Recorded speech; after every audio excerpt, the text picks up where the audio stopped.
మరి ఇంతకీ ఈ విషయం పైన ఆయన ఏమన్నాడు ఒకసారి మనం చూద్దాం. వస్తున్నా మీకోసం పొలిటికల్ ఎంట్రీపై రాఘవ లారెన్స్ క్లారిటీ. ప్రముఖ కొరియోగ్రాఫర్, నటుడు, డైరెక్టర్ రాఘవ లారెన్స్ తన పొలిటికల్ ఎంట్రీపై కీలక ప్రకటన చేశారు. ప్రజలు, అభిమానులకు నిర్ణయం వదిలిస్తూనే తాను రాజకీయాల్లోకి అడుగు పెట్టాలని అనుకుంటున్నట్టుగా చెప్పారు. ఈ మేరకు ఎక్స్ వేదికగా స్పెషల్ వీడియో రిలీజ్ చేశారు. ప్రజలు, అభిమానులు ఆమోదిస్తేనే తాను పొలిటికల్ ఎంట్రీ ఇస్తానని, లేదంటే ఆ ఆలోచన విరమించుకుంటానని లారెన్స్ చెప్పారు. ఈ వీడియో చూసిన తర్వాత దయచేసి మీ సలహాలను కామెంట్స్లో పంచుకోండి.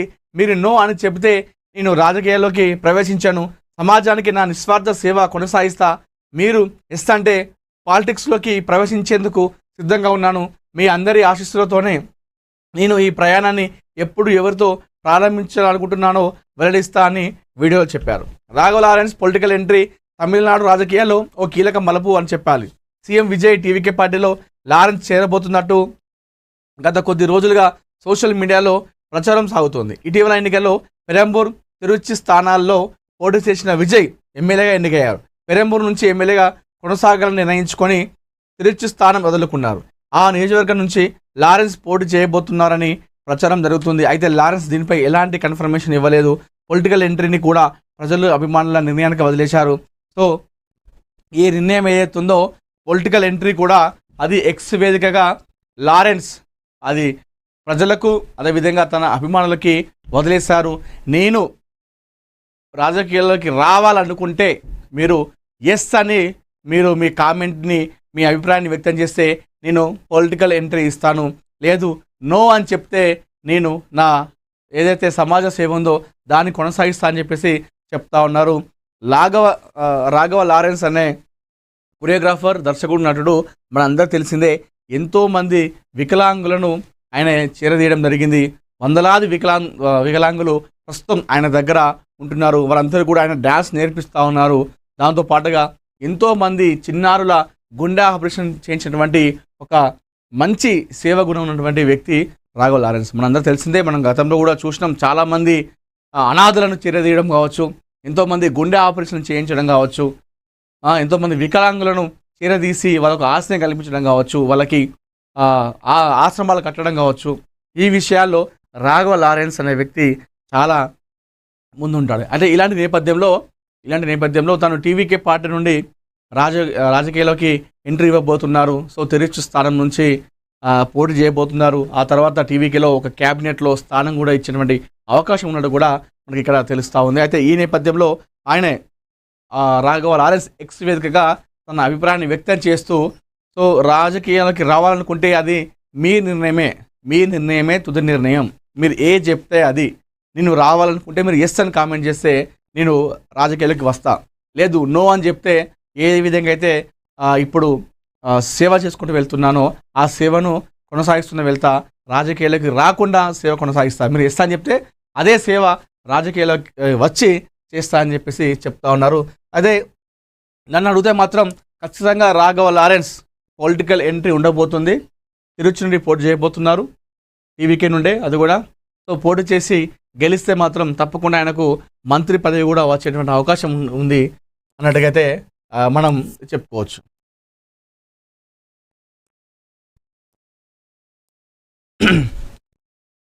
నీలోఫర్ కేఫేకు అగ్నిమాపక శాఖ అట ఎన్నుమూసి రద్దు చేసిందట. సో నీలోఫర్ కేఫ్ తెలుసు, ఇప్పటికే దేశవ్యాప్తంగా కూడా ఎన్నో వారు బ్రాంచెస్ కూడా పెట్టి నడిపిస్తూ ఉన్నారు. అయితే అగ్నిమాపక శాఖ వారికి ఒక షాక్ ఇచ్చినట్టుగా తెలుస్తూ ఉంది. ఇంతకీ మరి అది షాక్ ఏంటో చూద్దాం.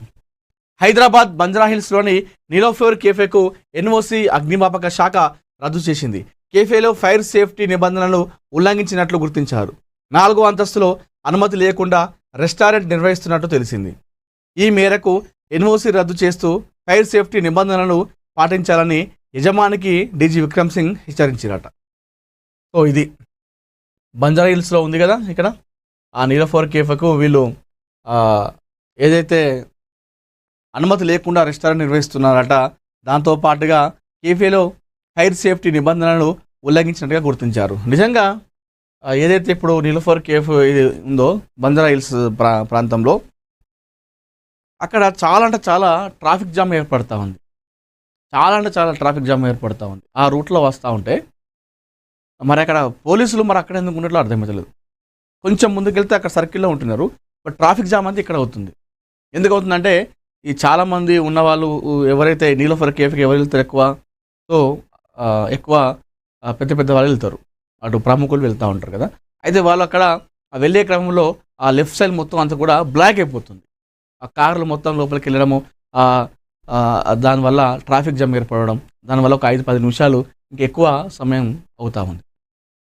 సో అది కూడా నివారణ చర్యలు చేపట్టుకోవాలి. మరి అది ట్రాఫిక్ ఏ విధంగా చేస్తారనేది కూడా చూడాలి.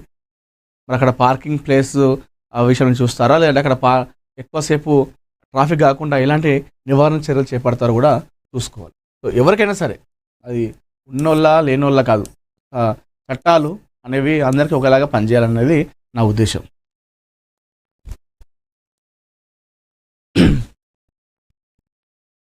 రాహుల్ టీంలోకి 2 తెలంగాణ మంత్రులు అంట, ఇన్ఛార్జ్ సహా కీలక మార్పులు. ఓ కీలక మంత్రి స్పీకర్ పదవి లేదా జాతీయ ప్రధాన కార్యదర్శి ఇచ్చే అవకాశం అంట. మరో కీలక మంత్రికి మహారాష్ట్ర ఇన్ఛార్జ్తో పాటు రాహుల్ టీంలో కీ రోల్. కేబినెట్లోకి పిసిసి చీఫ్ గడ్డం ప్రసాద్కు కేబినెట్ బెర్త్ దాదాపు ఖరారంట. తెలంగాణపై బీజేపీ ఫోకస్ చేసిన నేపథ్యంలో కాంగ్రెస్ అలర్ట్ అంట. ఆగస్టులో ఇండియా కూటమి కీలక సమావేశం అంట.